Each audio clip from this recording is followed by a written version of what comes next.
Welcome to the Tabletop Games blog topic discussion. Reviews can't be paid. A look at paid reviews. The discussion about whether board game reviews should be paid for comes up regularly. Arguments can center on the moral angle, come from a legal viewpoint, or be purely personal opinions. More often than not, what is being debated is not well defined, and the discourse starts to drift into different, seemingly opposing directions. In this article, I want to try and untangle the topic and focus on maybe one or two specific areas. The argument in favor of payment for reviews often starts from the point of view that a lot of work goes into creating articles, podcasts, or videos.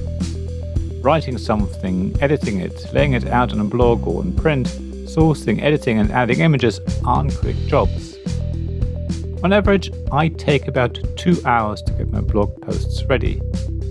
Video work, if done well, is even more involved. That work, so it is claimed, should be paid for. After all, people have to pay bills, buy food and basically make a living. Even though I agree with the above in principle, there are quite a few nuances to consider. Payment is generally not just based on volume. Different pieces of work will be of different quality and therefore deserve different amounts of payment. A novice artist demands a smaller price than an established one whose quality of work is exceptional. However, we could probably argue for years about how to decide how much someone should get paid for a specific job. So let's not get into this too much. Let me just say that personally, I don't think my blog articles deserve a high reward, for example. What I do want to focus on though, and what I think is often not discussed, is who should pay for the work. That's especially important when it comes to reviews. I think we all agree that we want reviews to be based on a person's experience and tastes, with as little external influence as possible. I want to trust that a review is the creator's honest personal opinion, and that's where we get into the realms of bias. We are all biased, that's perfectly human. As a board game reviewer, there will be certain types of games that I'm much more likely to enjoy than other games. That could be down to mechanisms, setting, the publisher, the designer, the illustrator, or many other reasons. Biases are multifaceted and everyone will have slightly different ones, or have the same ones for different reasons. It could be as simple as me having had a nice chat with a certain designer, which makes me like the games more than another designer who was rude to me. A lovely email from a publisher might sway me to review their game before another publisher's. There are a lot of ways in which I can be swayed. Again, that's perfectly human. That's why I chose to write Kant, as in K-A-N-T, rather than Kant, as in C-A-N-T, in the title of this article. Kantian ethics basically try to eradicate bias. As a principle that society should strive for, these ethics are relatively sound, or at least as sound as any ethical principle will ever be. However, on a personal level, it's going to be unavoidable to have biases. What is much more important when it comes to reviews is to be aware of these biases and be transparent about them. I've recently published reviews of solo games and I've made it clear that I'm not much of a solo player. That's a bias I am aware of and that was important to declare in my review. A slightly less glowing review from me about a solo game is most likely due to my bias. So you need to know that I don't often play solo games in order for you to temper my review and evaluate whether a specific game is for you. Let's return to payments though. I wanted to cover bias first because payment can, and often will, create bias. However, it depends on who makes the payment. For example, I think it's fair if a magazine pays a writer for the work or a website pays someone for creating videos, taking photos or doing other professional work. I don't think a salary affects someone's bias much. A board game review will be just as glowing or critical as if it wasn't paid for. Now let's look at the money I get paid by my supporters. I don't believe that monthly payment creates additional bias for me.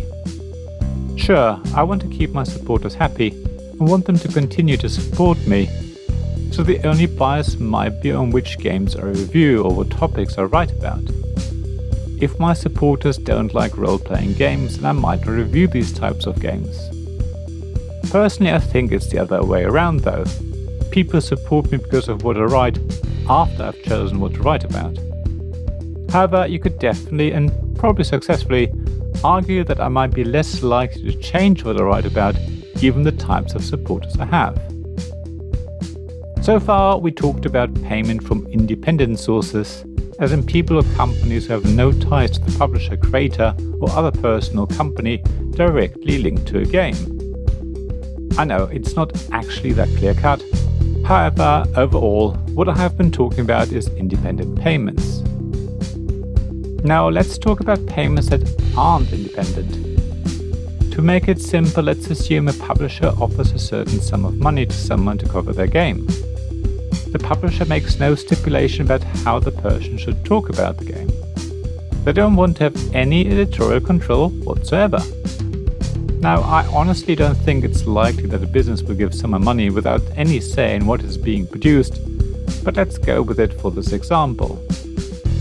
In my view, payment of a sort will most likely influence your bias. After all, you want to please the publisher so they pay you again in the future. Even when payment comes without any conditions, there will be an implicit expectation that you create a positive review. I know some publishers genuinely are happy for reviewers to be critical. They don't want people to buy games they're not going to like. However, on the whole, direct payment from a publisher likely creates additional bias. Let me temper this though, the amount being paid needs to be considered. A certain amount of money is meaningless to someone who's already rich, while the same amount allows another person to pay their bills. In the same way, how much bias payment creates will differ. I know, the next question you will ask is whether free review copies create bias. After all, a reviewer could sell them afterwards. For me, it's simple because I don't sell review copies. However, it does save me from having to pay for the game to cover my blog in the first place, so there is some bias for sure. Ultimately, it goes back to what I just said. It depends on the value of the game and the reviewer's circumstances. Let me finish by talking about laws and regulations. These will differ in different jurisdictions, but a lot of countries have similar approaches. In the UK, a reviewer receiving payment from whoever makes the product being reviewed, and at the same time, that company having control over the review makes it an advert, which has to be clearly labeled as such. In this context, payment does include free samples, i.e. free review copies. However, a free review copy alone doesn't make an advert. It requires an element of control, which could be as simple as telling the reviewer when a review must be published. It doesn't even have to be explicit control.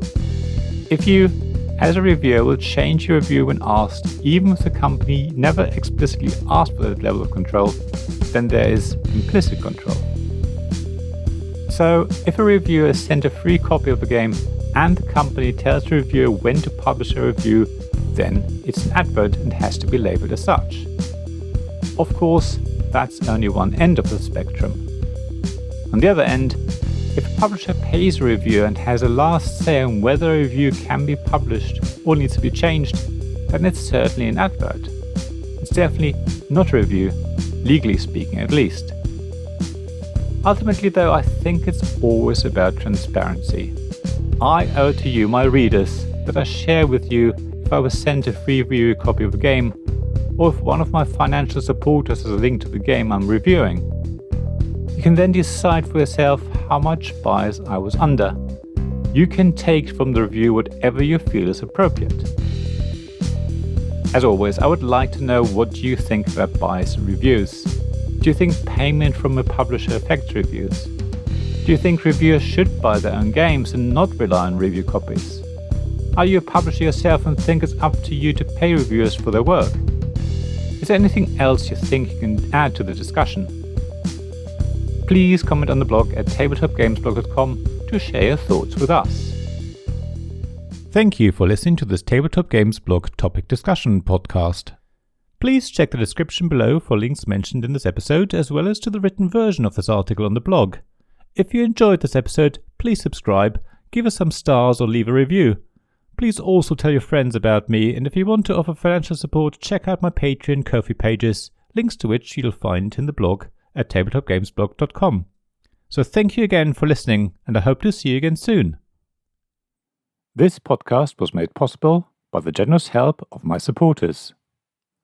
Royal Patron Sean Newman, Magic Champion John Risley, Castle Guards David Miller and James Naylor, Dice Masters Alex Bardi, Paul Grogan and Robin Kay, and Shining Lights Jacob Davis, Gavin Jones, Sarah Reed and Richard Simpson.